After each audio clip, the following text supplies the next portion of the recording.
बिक चुकी है to India's richest man Gautam Adani. In the world this past week, the Adani Group became the biggest shareholder of NDTV through an open offer. But how did this happen? In this episode of the Indian Billionaires Co, we are going to trace the journey of India's first private news network, figure out ये open offer actually होता क्या है, and understand why Adani is suddenly interested in NDTV.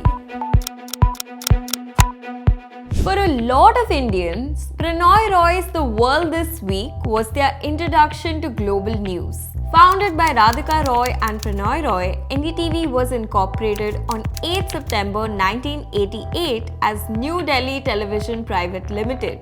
NDTV was actually the first to introduce live election coverage. And if you've been in a newsroom, you know that the election season is like those 70 minutes. In Chak De India, every person gives it their all. If you wanted to be a journalist in India in the 2000s, NDTV was the place to be. It basically was the Google of our times. Some of India's most famous news anchors were trained at NDTV. Rajdeep Sardesai, Arnab Goswami, Barkha Dutt are among them. I spoke to a few ex-employees of NDTV who told me that not only the top anchors but every employee at NDTV was well taken care of and treated with respect. The company gave them pick-up and drops, free meals, 5-star stays during events, and created a gender-sensitive work environment for women. Journalism is a noble profession, but there's no denying that it's also a business. And that's the fine line that NDTV was struggling to balance. NDTV's troubles began with the economic recession of 2008.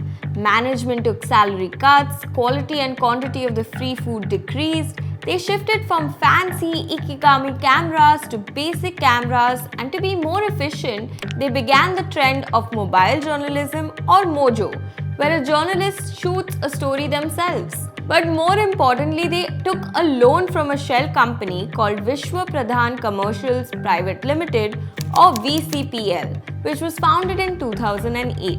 VCPL had loaned 400 crore rupees to NDTV promoter group RRPR, Radhika Roy Prannoy Roy Holding Private Limited. VCPL gave RRPR an interest-free loan. So RRPR issued warrants that allowed VCPL to acquire a stake of 29.18% in the news group at any point. Now this is where Adani enters the picture. In August 2022, the Adani Group acquired VCPL and exercised this option to convert the unpaid debt of a loan taken in 2009 into a 29.18% stake in NDTV. When the news broke out, a lot of people, including the founders of NDTV, were shocked because the acquisition was executed without any input, conversations, or consent of the NDTV founders. But this was a very calculative move by the Adani Group. In April this year, the Adani Group entered the media industry with AMG Media Networks. With this company, Adani is now directly competing with Mukesh Ambani, who owns Network 18. Adani's media arm, AMG, also has a 49% stake in Quintillion Business Media, an indirect subsidiary of Quint Digital. Now it already acquired 29% in NDTV, but NDTV's founders held a 32% stake in the company. So AMG made a 493 crore open offer to buy an additional 26% from the public. That's in line with the country's takeover norms. But what is an open offer? According to SEBI rules, an open offer is made by the acquirer, in this case AGM or the Adani Group, to shareholders of the target company, which in case is NDTV.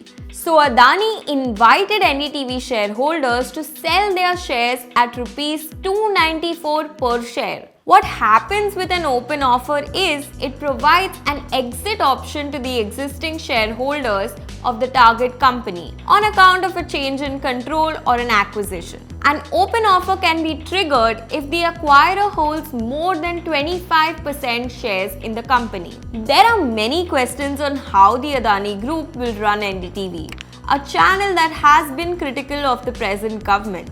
The Adani Group said that this acquisition is more of a responsibility rather than a business opportunity. But with changed ownership came the resignation from one of NDTV's most well-known faces, Ravish Kumar.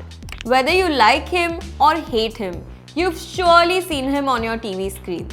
नमस्कार, मैं Ravish Kumar. Now has a new home in YouTube. And not just him. Several journalists are now opting towards the digital medium to disseminate news, as it comes with lesser constraints than TV. And honestly, I don't remember the last time I watched news on TV anymore. But a large population of India's heartland still consumes TV news. TV created these larger-than-life personalities in their anchors. Will they be able to replicate the same on digital platforms? What do you think will happen with the Adani NDTV takeover? Tell us in the comments.